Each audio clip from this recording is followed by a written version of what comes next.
Welcome guys to our channel time to study line. तो आज हम बात करने वाले हैं भारत के राष्ट्रपति की। अभी हमारे वर्तमान राष्ट्रपति रामनाथ कोविंद जी है, जो कि 25 जुलाई को अपना इस्तीफा दे देंगे और उनकी जगह दूसरे 15वें नंबर के राष्ट्रपति आने वाले हैं।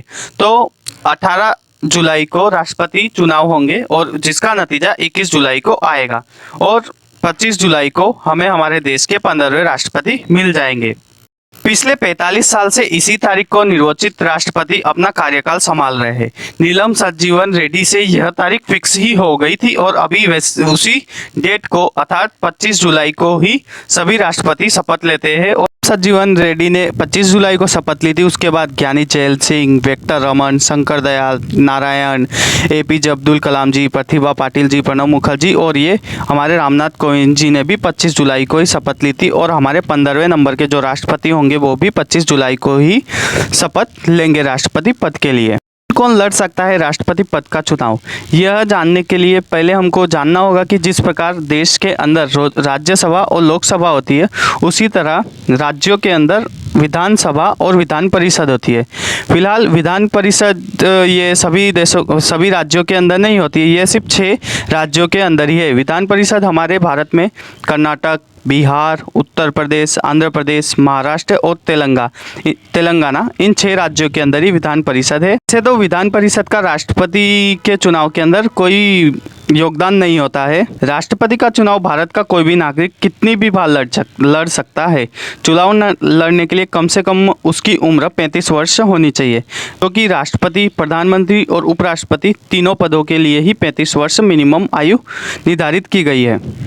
तो राष्ट्रपति चुनाव के अंदर हिस्सा ले सकते हैं लोकसभा और राज्यसभा के सदस्य, और राज्यों के विधानसभा के सदस्य भी राष्ट्रपति चुनाव के अंदर हिस्सा लेते हैं।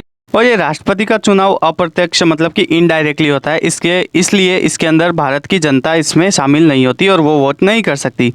राष्ट्रपति पद के लिए जो मतदान की जो तारीख है वो किसी भी हालत में टल नहीं सकती। अगर किसी राज्य की विधानसभा भंग हो गई तो भी संविधान के अनुच्छेद 71(4) में लिखा हुआ है कि राष्ट्रपति पद का चुनाव किसी भी परिस्थिति में टलेगा नहीं, वह उसी तारीख को होगा और एक सदस्य केवल एक ही वोट डाल सकता है।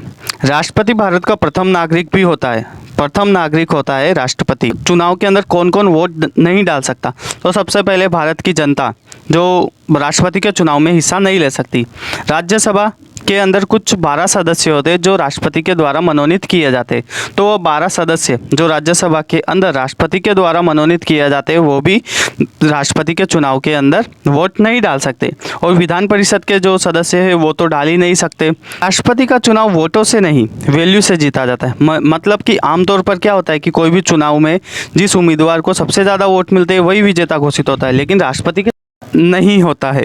इसके अंदर अलग अलग राज्यों के विधायकों की वैल्यू अलग अलग होती है। मतलब उत्तर प्रदेश का कोई विधायक वोट करेगा तो उसके वोट की वैल्यू, और सिक्किम या कोई अन्य राज्य का विधायक वोट करेगा तो उसके वोट की वैल्यू अलग अलग होगी। जैसे यूपी के एक विधायक के वोट की वैल्यू 208 वैल्यू होती है, तो सभी वहाँ पर 403 विधायक है, तो 403 विधायकों की वोटों की कुल वैल्यू 83,824 वैल्यू हो जाती है। उसी प्रकार अगर हम दूसरे किसी भी राज्य इंडिया के सिक्किम की बात कर लेते हैं, सिक्किम के एक विधायक के पास में सबसे कम 7 वोट होते हैं, वहाँ पर 32 विधायक होते हैं, तो टोटल वोटों की वैल्यू 224 हो जाती है। तो इस प्रकार हो जाता है कि उत्तर प्रदेश के टोटल विधायकों की वोट की वैल्यू 83,824 हो गई, जबकि सिक्किम की विधायकों की वैल्यू केवल 224 ही है। इस प्रकार जिस राष्ट्रपति उम्मीदवार को सबसे ज़्यादा वैल्यू वाले वोट मिलेंगे वही विजेता होगा। भले उसको कम वोट मिले, लेकिन उन वोटों की वैल्यू अगर ज़्यादा हुई तो वह राष्ट्रपति उम्मीदवार ही विजेता होगा। और ये वोटों की वैल्यू है ये राज्य की जनसंख्या पर आधारित रखती है। मतलब सबसे ज़्यादा भारत के अंदर जो सबसे ज़्यादा जनसंख्या है उत्तर प्रदेश राज्य के अंदर है, तो उत्तर प्रदेश के विधायकों की वैल्यू सबसे ज़्यादा होगी, और जिस राज्य की सबसे कम होगी उस राज्य की वोटों की वैल्यू कम होगी।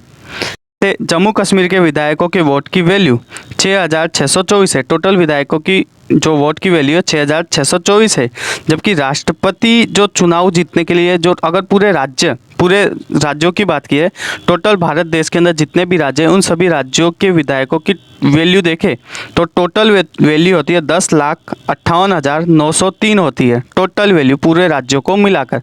और राष्ट्रपति चुनाव को जीतने के लिए कम से कम उस राष्ट्रपति उम्मीदवार को 5,86,320 वोट की वैल्यू की ज़रूरत होती है। तो हम अपने अगले वीडियो के अंदर देखेंगे राष्ट्रपति से जुड़े हुए कुछ प्रश्न जो एग्ज़ाम के अंदर बार बार पूछे जाते हैं। हंसते रहो, खेलते रहो और मुस्कराते रहो और इसी तरह हमारे वीडियो को देखते रहो, लाइक और सब्सक्राइब करते रहो।